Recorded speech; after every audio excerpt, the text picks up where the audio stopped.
Kedves ismerősök, érdeklődők! Szeretettel köszöntünk mindenkit Molnár Éva Zsófia Kiút a korlátok közül című könyv ünnepélyes megjelenésén. Először is arra szeretnénk mindenkit kérni, hogy aki még nem tette meg, légy szíves, kapcsolja ki, vagy tegye csöndesre a mobiltelefonját. Ez a könyv bemutató egy egészet alkot. Felolvasott részletekkel, zongorazenével, történetekkel, és még a csöndnek is szerepe van. Azért azt kérjük, hogy figyelemmel hallgassátok, és ha tetszik, csak a végén tapsoljatok.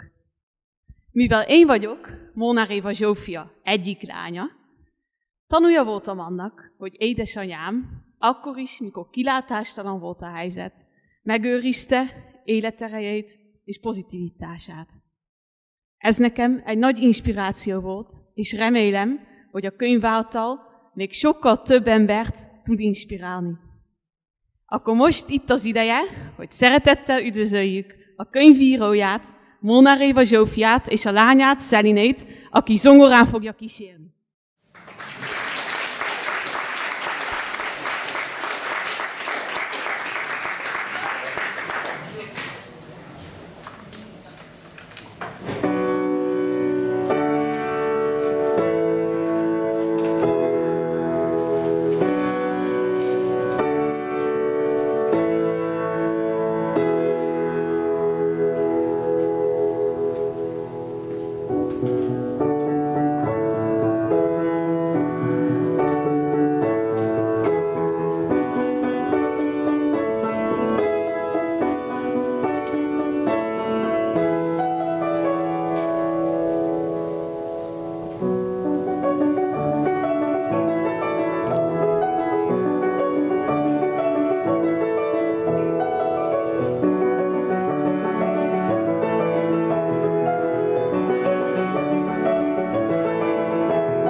Itt állok, telve hálával. Erre nagyon is nyomós okom van. 2 okom. Az első, hogy állok. Ez talán a legtöbb embernek teljesen természetes. Nekem nem. Én 3-szor tanultam állni életemben, újra járni, újra mozogni. Az első az még egy teljesen természetes folyamat volt, 1 éves koromban körülbelül. Ezt mindenki átélte. A második, az már egyáltalán nem volt természetes, amikor 2000-ben melltől lefelé megbénultan, tehetetlenül ágyban feküdtem hetekig, több mint 1 hónapig. Hogy mi történt ezután, majd a könyvem elmeséli nektek. A harmadik nem is olyan régen, fél évvel ezelőtt történt, mikor megint ágyba kerültem tehetetlenül, és csodák csodája, itt állok. Azt hiszem, értitek, miért vagyok ennyire hálás. A második okom, hogy telve hálával állhatok előttetek, az az, hogy mindennek ellenére, vagy talán pont ezért, ez adta az inspirációt. Elkészült. Elkészült ez a könyv. 20 évi megpróbáltatások ihlették, és itt van a kezemben. Hamarosan majd a tiétekben is lehet. Csak inspirációból, ihletből írtam, nem eresztettem rá semmiféle emberi tervet. Talán ezért is tartott 9 évig, míg elkészült. De azért nem csak ezért.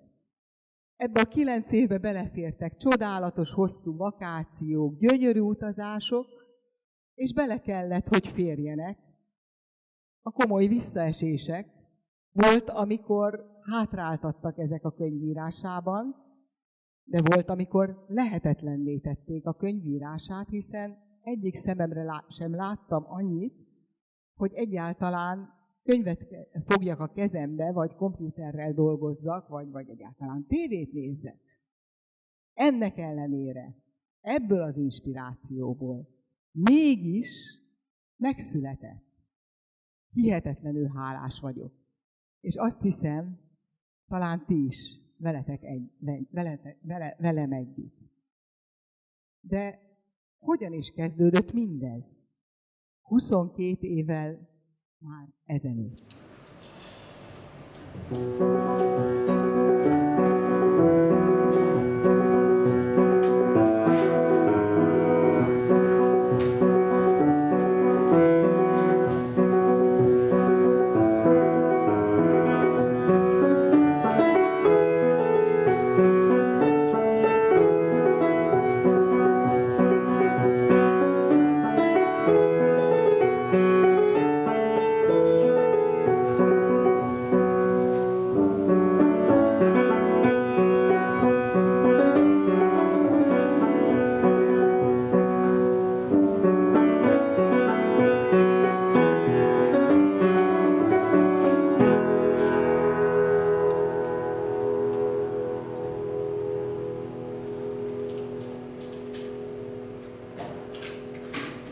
Élveztem a nagy társaságot. Beszélgetés közben föltűnt, hogy a fejem biccentésére, mintha elektromos áram futna végig a testemen. Úgy is gondoltam, de nem tulajdonítottam neki jelentőséget. 2 nappal később furcsa szédülésre ébredtem. Rájöttem, hogy nem tudok egy pontra fókuszálni a szememmel. Amikor hányni kezdtem, megkönnyebbültem. Úgy látszik, csak ráment a gyomromra az influenza. A házi orvosom ágynyugalmat javasolt, amit kénytelen voltam betartani, különben fölfordult a gyomrom.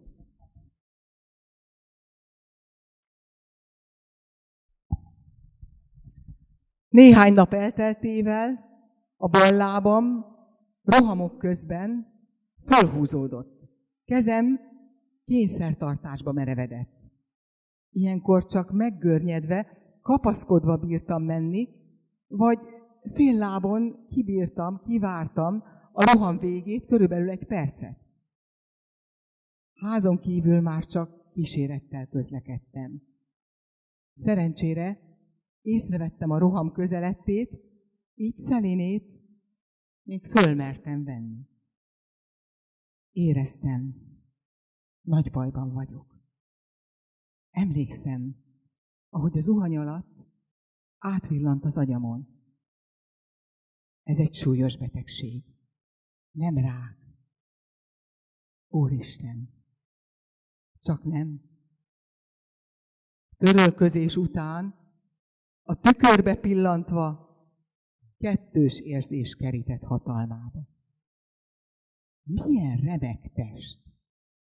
Hogy követhet el ekkora hibát?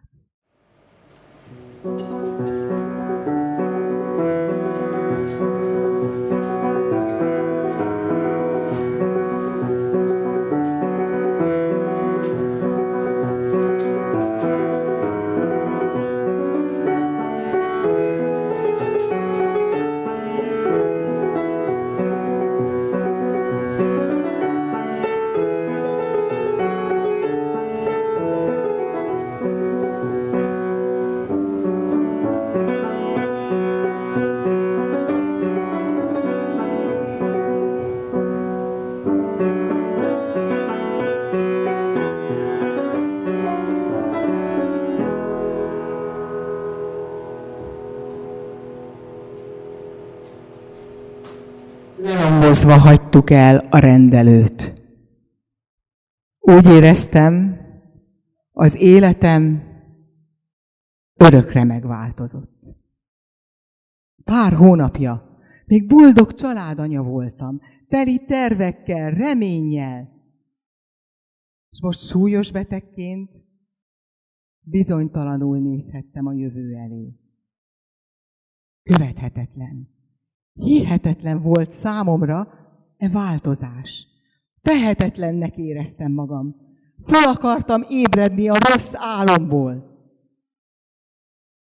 Kész átölelt, és holland józansággal reagált.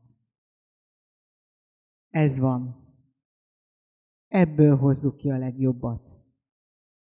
Együtt erősek vagyunk. Édesanyám is csalódott volt, tehetetlennek érezte magát. Pedig előző este minden fényképedet szeretettel megsimogattam, hogy rendben vagy. Ma már úgy gondolom, egy mélyebb szinten igaza volt. Csak a testem volt beteg. Én lényegében nem.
Hamarosan kényszertartással járó rohamaim visszaszelídültek egyre gyengülő, egyre ritkábban jelentkező zsibbadási rohamokká.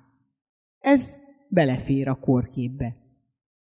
Amikor javulásomról lelkesen beszámoltam neurológusomnak, így szólt.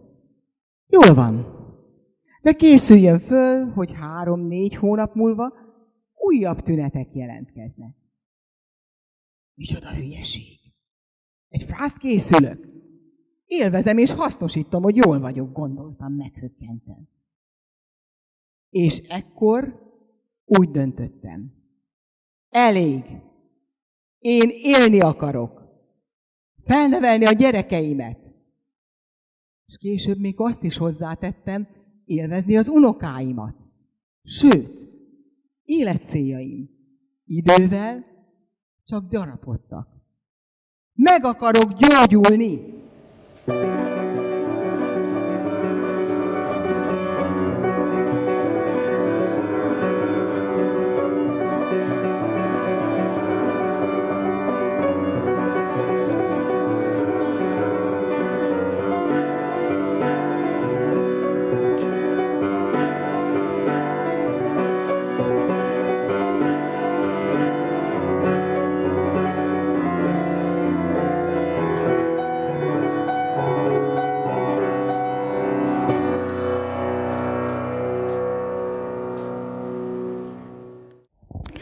A nappaliban a Szeléne számára még titokban földíszített karácsonyfát, amit egészen készen csak anyu és én láttunk, plafonról lógó lepedők takarták el estig. Mivel ezt a központi szobát nehéz egy ház életéből kiiktatni. Miután Nagyi a gyerekek izgatott várakozását meseolvasással enyhítette, a lassan számukra túl lassan sötétbe forduló téli alkonyban, végre megszólalt a csengettyű. Kitárult a nagyszoba ajtó, és ott állt, büszkén, titokzatos csillogásba burkolózva óriás karácsonyfánk. Ahogy szórta a csillagokat, és a színes égők fénye, megtörve az angyalhajon, köröket formált. A lányok megbűvölten álltak. Szemükben visszatükröződött a ragyogás. Orrunkat megcsapta az égő gyertyák szagával keveredett friss fenyőillat. A csendes éj halk dallamánál a pillanat kitágult. Lelkünk összeért, összefonódva távoli szeretteinkkel is, egy karácsonyi intézetben.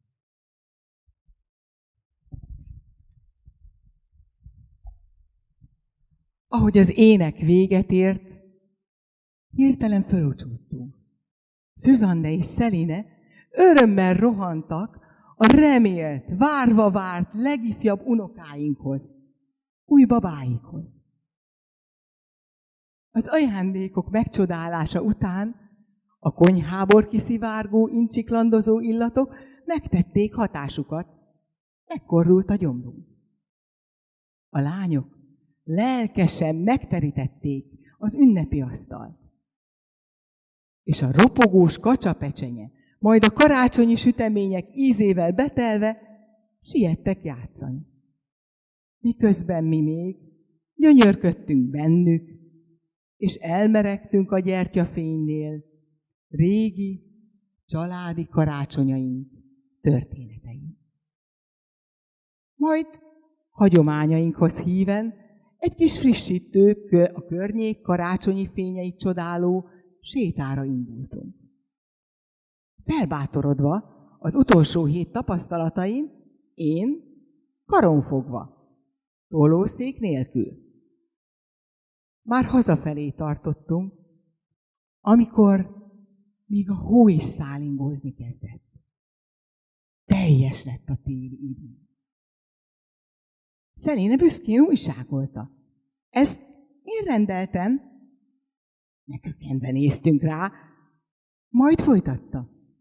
Írtam egy levelet a karácsonyi angyalkáknak, hogy mit szeretnék karácsonyra. És ez volt a baba után a legfőbb kívánságom. Már csak 100 méterre a háztól lehettünk, mikor hirtelen feszülést éreztem a lábamban. A zavartalan karácsonyi teljességbe részemről azonnal némi bizonytalanság, készenlét költözött. De megúsztam. Hazaértünk. Megúsztam. Épp eljutottam a szoba közepéig, amikor a félreérthetetlen húzások eloszlatták utolsó bizalmamat is. Szerencsére a légzőizmok még engedtek szólni. Széket! Gyorsan! Épp lebírtam ülni. Isteni szerencse. Minden oldalról körém sereglett a család, apja nagyja, megóvva a leeséstől, szó szerint körülvéve szeretetükkel. Enyhítették a rám törő fájdalmat. Odaadó gondoskodásukat tapasztalva szívem átmelegedett, de testem a karácsonyi biztonság mennyországából a pokolba zuhant. Első ünnepen, ahogy ébredeztem, diszonánsan rezegtek bennem előző esti tapasztalataim. Karácsony. Görcsök.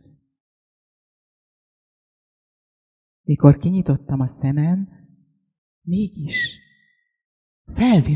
felvillanyozódtam. A bal oldalon, haloványan, nagyon haloványan körvonalazódni kezdett a világ. Javuló látásomnál szebb karácsonyi ajándékot el sem tudtam képzelni. Rögtön visszaállt a bizalmam a szemem gyógyulásában. Azonnal kértem a telefont, és megosztottam a jó hírt néhány távoli segítőmmel. Imre elérzékenyedetten válaszolt. Ez az igazi karácsonyi meglepetés. A felkeléskor elkapó roham hamarosan emlékeztetett a valóság másik oldalára is. Mégis, anyu mindent elfogadó, befogadó szeretete, minden porcikámban érezhető nyugalma és bizodalma a helyzet elrendeződésében, a biztonság, amit közelsége jelentett, meg a gyerekek pillanatban élő karácsonyi hangulata átragadt rám is. Ha jött egy görcs, hát jött egy görcs. Kibírtam.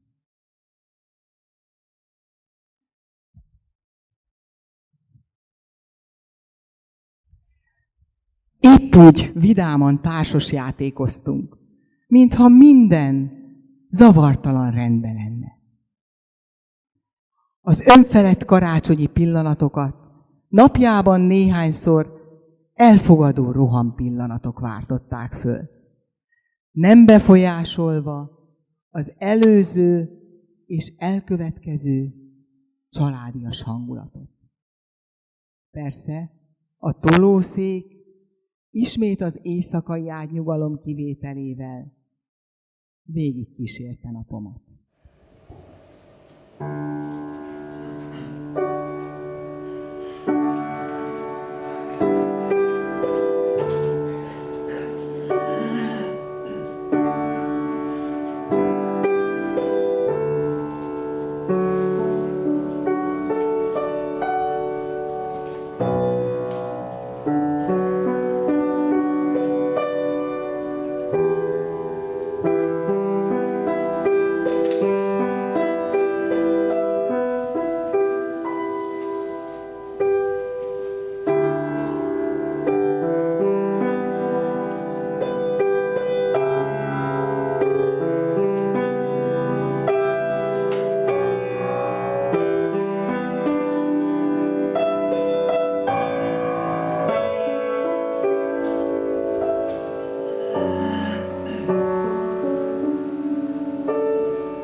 Ágra sütött a nap, amikor fölébredtünk.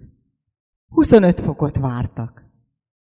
Langyos szellő simította végig arcom, ahogy a fatornácról beleszippantottam a tiszta, friss, reggeli levegőbe. Gyerekkoromból ismerős falusi illatok csapták meg orromat. Kutyaugatás, libágágogása, néha egy szekér zörgése törte csak meg a csendet. Mintha megállt volna az idő. A falu élete oly nyugodtan hömpölygött, mint gyerekkoromban, nagymamáméknál Bátán, a kis Dunamenti faluban, vagy talán szüleim gyerekkorában. A kert mögött, az üdezölt tisztáson át hívogatóan magaslott a székelykő.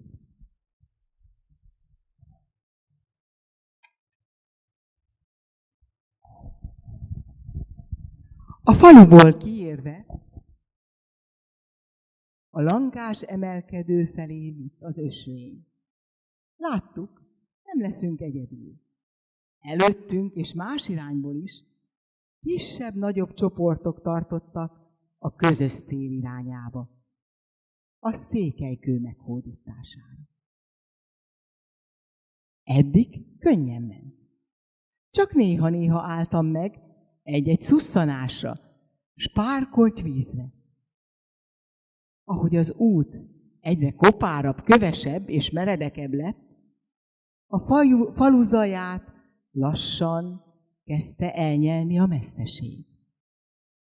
Megálltam, visszanéztem, majd előre. Előttünk szűk kis szorossá változott az emelkedő, ahogy a hegyről lecsörgedező víz utat tört magának. És kihívóan meredeken kapaszkodott magasba az ösvény. Gondoltam, innentől már egyre nehezebb lesz. Ki tudja, meddig bírja a lábam. Inkább visszamegyek. Kezdtem búcsúzni a családtól, amikor kész, megszólalt. Gyere még egy kicsit, add a kezed, segítek. Együtt menni fog. Elbizonytalanodtam, hiszen persze, hogy volt kedvem a családdal tartani. Különösen Szeléne születésnapján. Jó, még egy kicsit. És élveztük, hogy tovább emelkedtünk. Együtt. A séta itt már mászásba kezdett fajulni. Örültem, hogy a faluban az árusoktól még beszereztünk egy szép kézifaragású fokost, amire, ha kellett, az egyik oldalon, kéz kezére, a másik oldalon támaszkodhattam. Egyre több lett a kő, egyik-másik még mozgott is.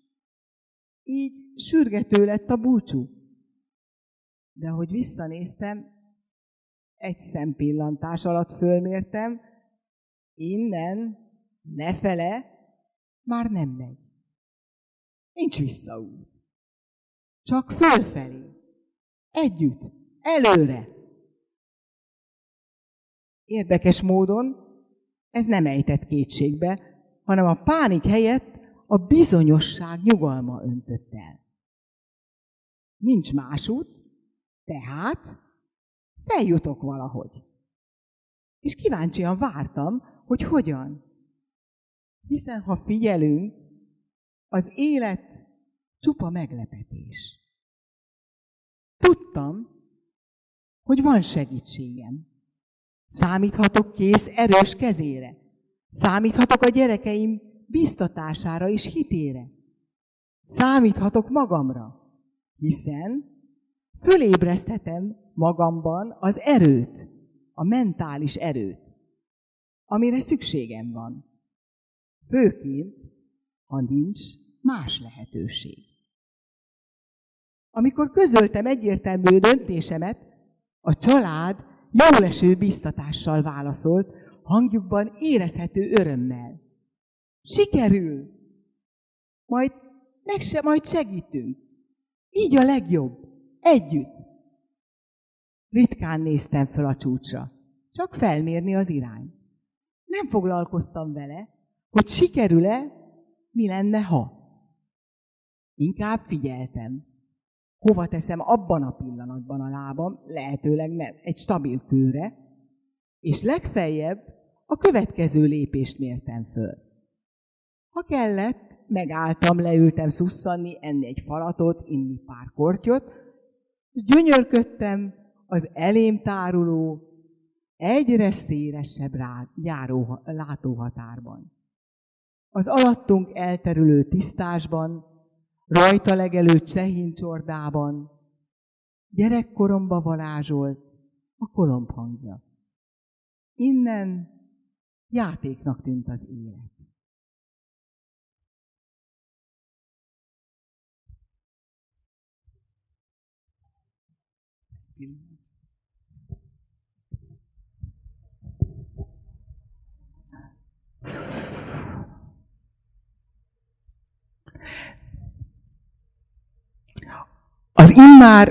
Az immár két falu, a picénynek tűnő házakkal, kertekkel, a távoli harangszó háttérzenéjével, a messzi kivehető várrom romantikájával. Néha behunytam a szemem egy mini arfára, frissességkontrollra. Majd megújult erővel folytattam az utat. Időnként a kezünket is belevetettük, úgy kapaszkodtunk fölfelé egy-egy igen meredek szakaszon. A csúcshoz közeledvén már cikcakban haladt az ösvény, enyhítve az emelkedőn. Felérve a hegytetőre megkönnyebbültem. Hálás szívvel néztem körül. Lélegzet elállító nyugalommal és természetességgel tárult elénk a szinte körkörös kilátás. A ködbevesző messzeségen havas csúcsok tetszettek át. Bár soha nem jártam itt, úgy éreztem, hazaérkeztem.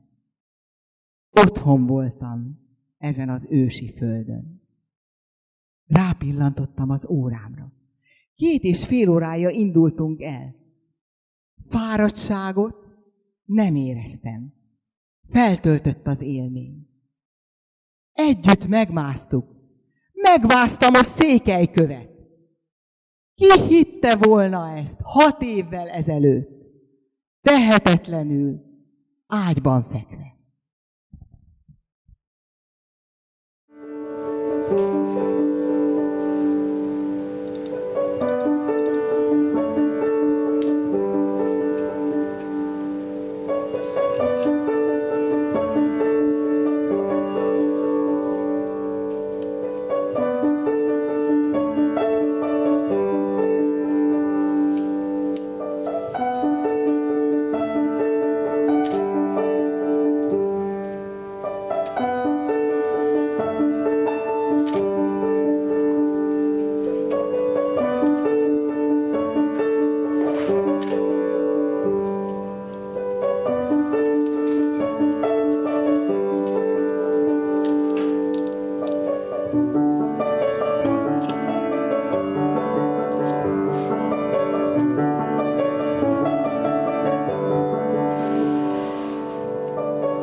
Van a könyvemnek egy nagyon izgalmas, különleges része.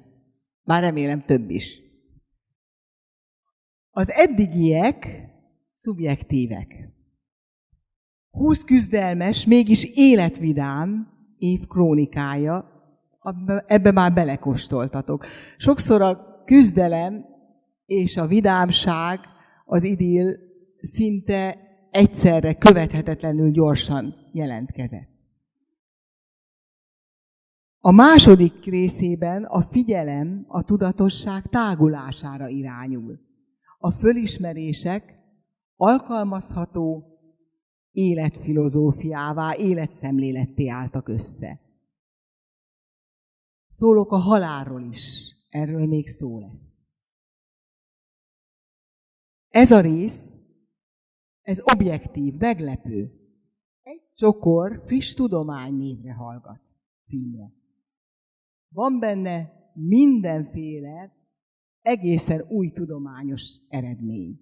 Matematika, kvantumfizika, neuropszichológia, pszichológia, epigenetika, ezt talán még nem is tudjátok, hogy micsoda, de akkor érdemes elolvasni, annál jobban érdemes elolvasni a könyvet. Egy icipici orvostudomány is. Na most nem kell megijedni, ez az rész rövid, tömör és összefoglaló jellegű. Izgalmas és meglepő, mert egy egészen új szemszögből mutatja be a világot, nem ismert, nem közismert szemszögből. Egy új tudományos világkép körvonalazódik belőle. Aki azt hiszi, hogy a meditáció az teljesen szemben áll a tudományos nézetekkel, hát arról felolvasnék most egy részletet neuropszichológiából.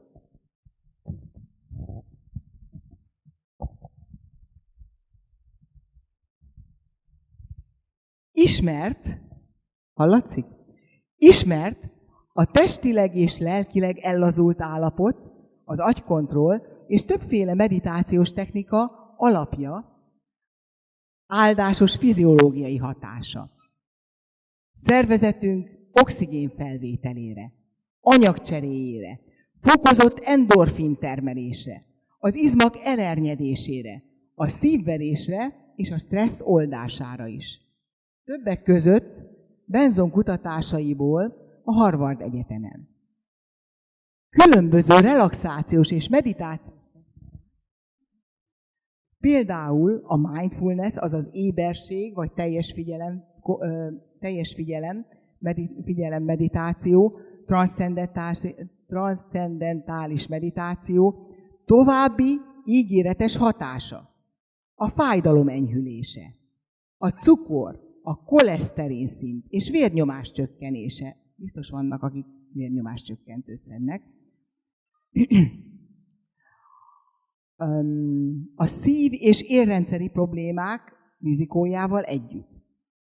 A mindfulness technika új keletű kutatása megerősítette a tapasztalatot, miszerint a meditáció nem csupán fizikai testünkre, hanem lelki és tudati állapotunkra is jelentősen hat. A stressz, a félelem, a depresszió csökkenése mellett erősödik a figyelem, az önmegfigyelés vagy önreflexió és a tudatosság, sőt, az együttérzés is. Mindez nem csak szubjektív megfigyelés alapozza meg, hanem az agy aktivitása és az ezt megalapozó agyi struktúrák megváltozása is. A meditáció még sokkal többet jelent, mint önmagunkkal kapcsolatot teremteni, és nyugalmat találni elménk gyakran nyugtalan aktivitásában egy rohanó, ingerekkel teri világban. Megdöbbentő. Már 8 heti mindfulness tréning hatására is MRI-vel kimutatható a változás. Nem kell hozzá kolostorba vonulnunk.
szívem értékének elsősorban nem is a történéseket tartom, azok csak egy színes aláfestést adnak, és hitelesítik ezeket.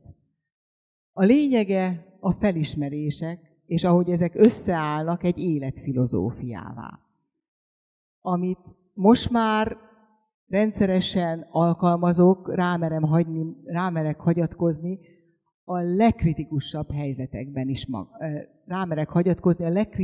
helyzetekben is, és azt remélem, hogy ez a ti életetekben is hasonló szerepet tölthet be. Ízelítőül a sok felismerés közül egyet, szerintem egy nagyon lényegeset, azért most itt is felolvasni. Az embereknek valójában nem a dolgok, a körülmények kellenek, hanem az az állapot, amit ezek hatására átélnek. És kezdtem sejteni, hogy az állapotot a körülmények a dolgok nélkül is meg lehet találni. Akár betegség, vagy bármilyen tragédia az életben felhasználható arra, hogy teljesebb, harmonikusabb, békésebb és mélyebb perspektívából éljük az életet. A belső állapot, a tudatszintváltás nem misztikus lépés, ellentétben a közhiedelemmel, csak perspektívaváltás. A szemszög változik, amiből éljük az életet.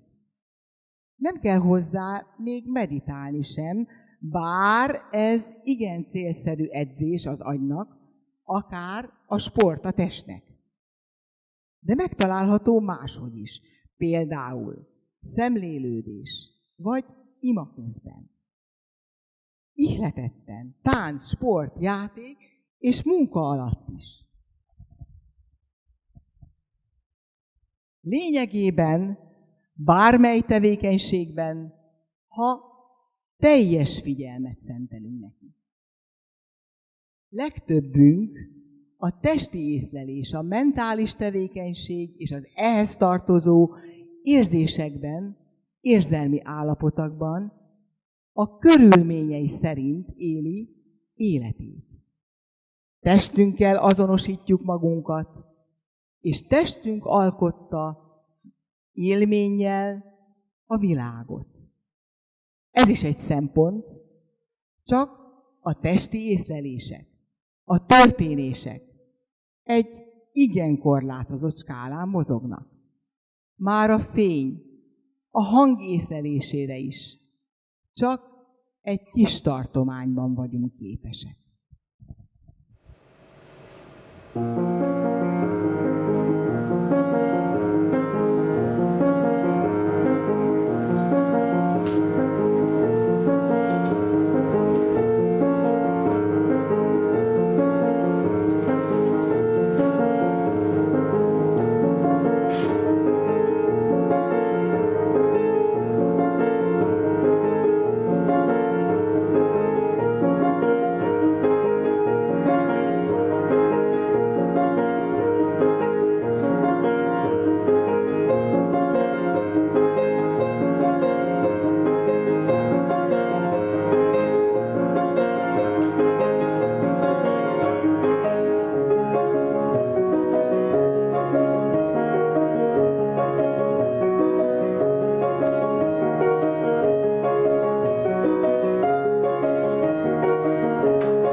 hang, a csönd vagyok.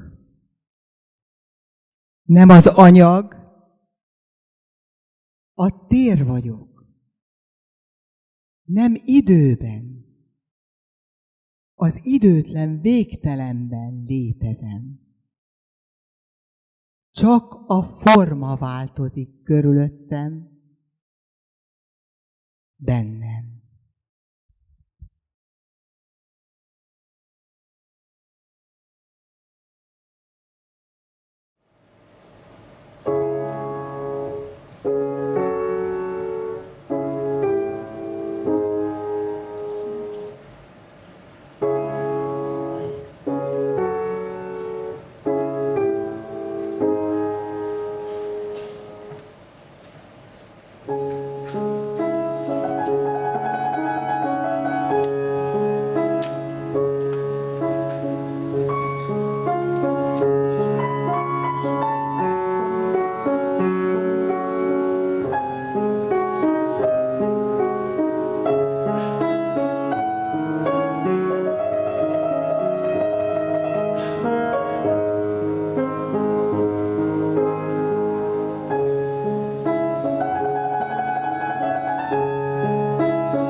Letettem a telefont. A szoba csöndje maga volt a béke, az elfogadás békéje. Biztos voltam benne, hogy így volt a legjobb. A mindnyájunktól telhető, lehetséges segítséget mind orvosilag, mind emberileg megkapta. És békésen ment el. Eszembe jutott. Milyen jó, hogy teljes, boldog, eredményes életet fejezheted be. És elkezdtek peregni előttem együtt töltött óráink, élményei. Elöntött a hála. Milyen áldás, hogy ő volt az édesapám. Ő volt gyermekeink nagyapja. Micsoda kegyelem a sorstól, hogy emberségben gazdag életének részesei lehettünk. Majd hirtelen az órára pillantottam, és rájöttem, fél óra múlva mehetek a lányokért. Még inkább most kéne kísérnom magamat. Bár mélységesen mély, szép szomorúságot és megnyugvást éreztem. Nem volt igazán sírhatnékom. Biztos, ami biztos, föltettem kedvenc bömbölő zenémet. Majd lassan, békésen potyogni kezdtek könnyen. emberi életünk közös sorsának, az elmúlásnak könnyei. Szüzanne este megmutatta naplóját. Szívemet szorító mosollyal megilletődötten olvastam. Nagyapa meghalt. Pedig szeretem. Nem felejtem el soha. És hiszem, hogy az égből rám néz. Elcsöndesedett a ház. Én még a mosást teregettem, igyekeztem, hogy minden rendben legyen, hogy másnap indulhassak haza. Minél előbb anyu mellett akartam lenni. Eszembe jutott apu kedvenc Zsoltára, amit nagyszüleim temetésekor is hallottam. Énekelni kezdtem.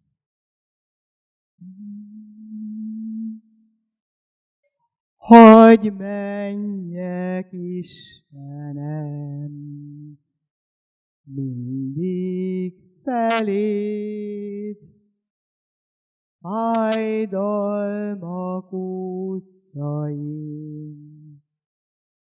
mindig feléd.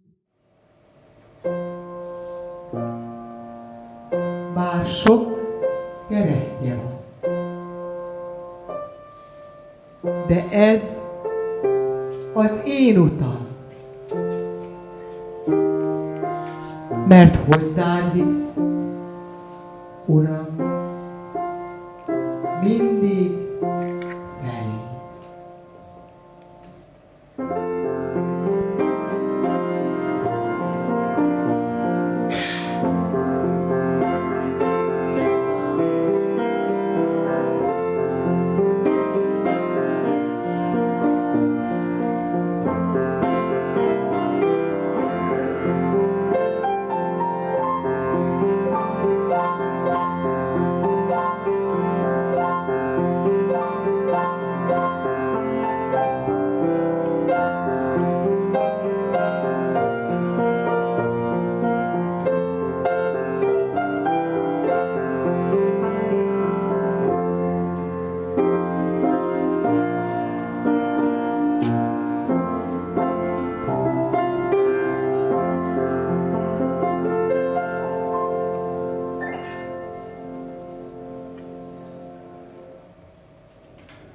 Felemelő érzés kerített hatalmába. Nem győztem betelni a gyönyörű dallammal. Éreztem, szavai mélyebb jelentést hordoznak.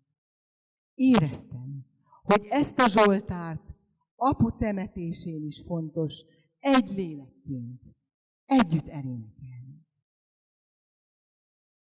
Közben egy áramlat könnyedségével született egy szöveg.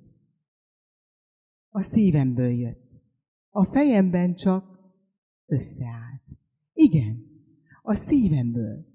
Több volt, mint fejemben ügyesen formált szavak összessége. Mélyebbről áramlott. A szöveg annyira igaz és megrendítően szép volt, mint apu legihletettebb beszédei. Meglepődtem. Honnan jött? Rendhagyó. Legalábbis Magyarországon akkor, Hollandiában egyáltalán nem. Rendhagyónak számító ötletem, sőt, késztetésem támadt. Apu temetéséről sem hiányozhat egy őszinte, személyes búcsú, legközelebbi szeret családjától.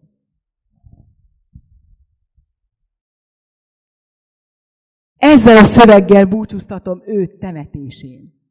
Világossá vált, hogy mindez nem csak illik hozzá, de nem is hiányozhat pont az ő temetéséről, aki mindig szép irodalomba illő beszédet mondott, minden fontos családi esemény alkalmából.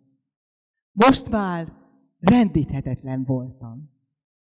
Átveszem tőle a stafétabotot, és elmondom mindezt a temetésén.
Mestereim, a könyvek.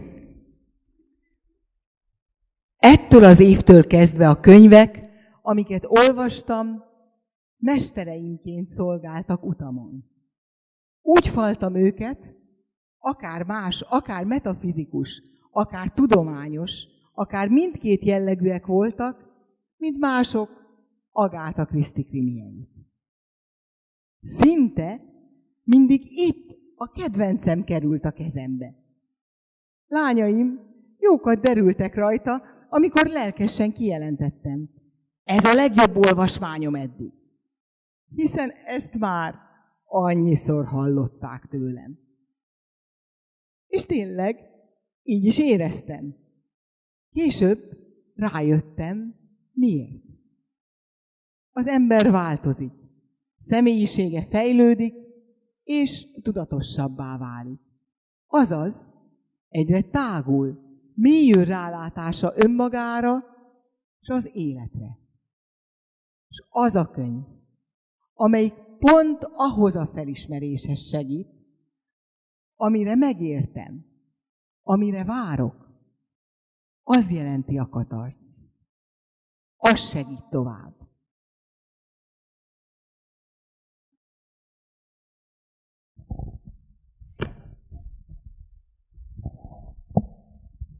Ez a könyv. Ez koronát tett arra az útra, amiből egy sorscsapás a sors áldásává vált. Most már ennek a könyvnek az üzenete eljuthat másokhoz is. Mások is olvashatják. Kívánom, hogy nektek ez a könyv jelentse azt a felismerést, amire itt megértetek, amit itt kerestek. Éljétek meg vele a katarziszt, és segítsen titeket is mesterként életutatokon.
könyvbe mindent beleadtam.